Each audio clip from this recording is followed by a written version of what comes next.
Balance bye YGS। So students, आज हम focus करने वाले हैं ली चैटलियर प्रिंसिपल को, और उसको करने से पहले हम प्रीवियस थोड़ा सा देख लेते हैं। आपको पता है कि केमिकल इक्विलिब्रियम से हम क्या बात जो है वो कंफर्म कर चुके हैं, किस चीज को हम पता कर चुके हैं, वो है हमारे पास Kc किसके बराबर होता है एट इक्विलिब्रियम कंडीशन। हम कहते हैं Kc is equal to product की कंसंट्रेशन डिवाइडेड बाय रिएक्टेंट की कंसंट्रेशन। ठीक है भाई, इससे जो है वो हम ये रेट एक्सप्रेशन होती है हमारी Kc की। अब क्या होता है, अब ये जो साइंस में ये है ratio between active mass of product and the active mass of reactant, हमारे पास कहलाता है रिएक्शन क्वोशिएंट। अब ये रिएक्शन क्वोशिएंट अब QC से जो है वो शो करते हैं, तो अब मैं इसकी जगह पर अगर ये QC लिख दूं तो बात एक ही हुई। तो Kc is equal to QC at equilibrium position. अब देखिए भाई, एक सिस्टम है वो इक्विलिब्रियम पोजीशन पर है, लेकिन क्या हुआ, जैसे ये है इक्विलिब्रियम पोजीशन पर है, तो हमारे पास क्या हुआ कि या तो रिएक्टेंट की कंसंट्रेशन या प्रोडक्ट की कंसंट्रेशन में मैं कुछ चेंजेस कर दूं, मैंने इजाफा कर दिया, मैंने रिएक्टेंट बढ़ा दिया, तो क्या होगा, कुछ ना कुछ तो चेंजेस आएगी। तो यही चीज है हमारे पास कि जब किसी भी केमिकल इक्विलिब्रियम में कोई भी स्ट्रेस दिया जाता है, यानी change in pressure, change in concentration या चेंज इन टेम्परेचर, कोई किसी भी किस्म का स्ट्रेस दिया जाता है, तो क्या करता है कि वो केमिकल रिएक्शन उसको दोबारा मेंटेन करने के लिए हमारे पास उसके अगेंस्ट क्या करता है, एक्ट करता है। तो यही चीज जो है वो हमारे पास ली चैटलियर प्रिंसिपल कहलाती है, जिसे हम कहते हैं कि effect in change in concentration या टेम्परेचर या प्रेशर।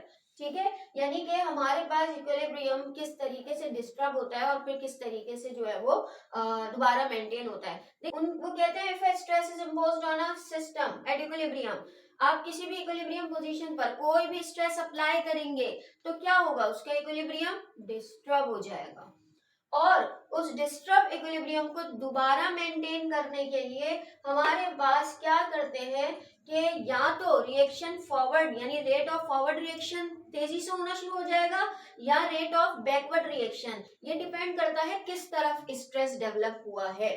ठीक है भाई, अब ये मेन इसका प्रिंसिपल था। अब तीनों इफेक्ट हम पढ़ लेते हैं। सबसे पहले तो हम बात करते हैं चेंज इन कंसंट्रेशन, बहुत इजी सा कॉन्सेप्ट है भाई। देखें, हमारे पास आपको पता है कार्बन मोनोऑक्साइड और हाइड्रोजन आपस में मिलके मीथेन और वाटर बना रही हैं। अगर मैं क्या करूं, कार्बन मोनोऑक्साइड या हाइड्रोजन की क्वांटिटी को बढ़ा दूं तो क्या होगा, दोनों बराबर में थे, मैंने इसकी क्वांटिटी बढ़ा दी, इसकी कम हो गई। अब क्या होगा, ये केमिकल इक्विलिब्रियम दोबारा मेंटेन करने के लिए हमारा ये जो फॉरवर्ड रिएक्शन है ज्यादा से ज्यादा होना शुरू हो जाएगा, तेजी से होना शुरू हो जाएगा, ताकि जितना भी हम एडिशन हुई है रिएक्टेंट की वो क्या हो जाए, वो प्रोडक्ट में चेंज हो जाए। ठीक है, अब मैंने क्या किया, ये जो मेरा रिएक्टेंट था, मैंने केमिकल इक्विलिब्रियम की पोजीशन है दोनों बराबर है, मैंने अपने रिएक्टेंट ही कम कर दिया, यानी इसमें से मैंने कार्बन मोनोऑक्साइड या हाइड्रोजन निकाल दी। तो क्या होगा कि अब ये कम हो गई है, अब ये क्या होगा, बैकवर्ड रिएक्शन होगा, ताकि ज्यादा से ज्यादा रिएक्टेंट बने और फिर दोबारा जो ये कम हो गया था रिएक्टेंट वो ज्यादा से ज्यादा बने और ये फिर दोबारा बैलेंस में आ जाए। ये चीज हो गई। अब इसी तरह अगर मैं इसको बढ़ा दूंगी तो क्या होगा, दोबारा बैकवर्ड रिएक्शन जाएगा, या अगर मैं इसको कम कर दूंगी तो फॉरवर्ड रिएक्शन जाएगा, ताकि ज्यादा से ज्यादा ये बने। तो ये हमारे पास कंसंट्रेशन का इफेक्ट आता है।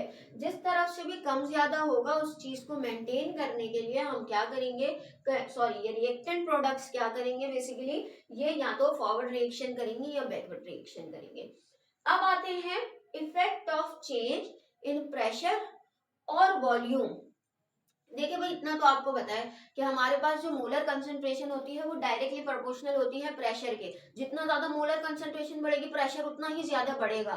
ठीक है, लेकिन प्रेशर हमारे पास इनवर्सली प्रोपोर्शनल होता है वॉल्यूम के, प्रेशर बढ़ेगा तो वॉल्यूम तो कम हो गई, या वॉल्यूम बढ़ेगा तो प्रेशर तो कम हो गई। तो फिर हमारे पास क्या होता है, इस कंडीशन में क्या अप्लाई होता है, देखें भाई ये थोड़ा सा समझने वाली बात है।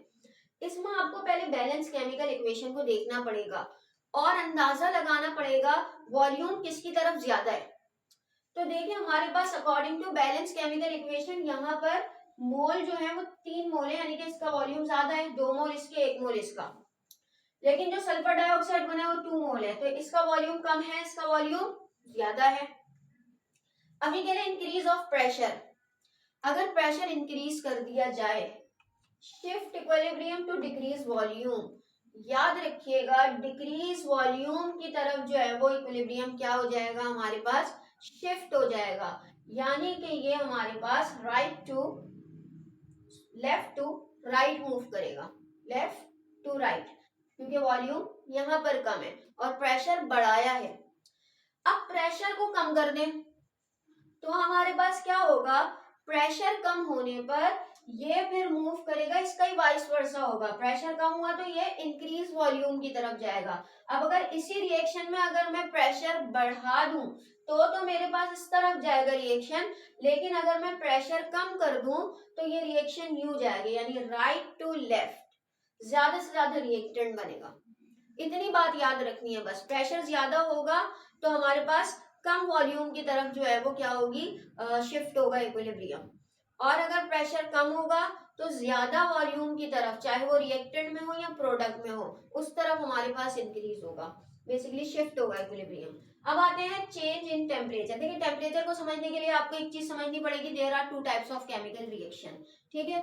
अब वो क्या होते हैं, एक्सोथर्मिक, एंडोथर्मिक। एक्सोथर्मिक यानी कि वो केमिकल रिएक्शन जिसमें कि हमारे पास हीट एनर्जी रिलीज होती है, जब केमिकल रिएक्शन हो रहा होता है हीट एनर्जी रिलीज होती है, वो एक्सोथर्मिक होता है। और एंडोथर्मिक क्या होता है कि जिसमें के हीट एनर्जी एब्जॉर्ब होती है। याद रखिएगा जब हीट एनर्जी एब्जॉर्ब होगी तो सराउंडिंग ठंडी हो जाएगी, क्योंकि हीट एनर्जी एब्जॉर्ब हुई है, और जब हीट एनर्जी रिलीज होगी तो सराउंडिंग गर्म हो जाएगी, हीटअप हो जाएगी, क्योंकि हीट रिलीज हुई है।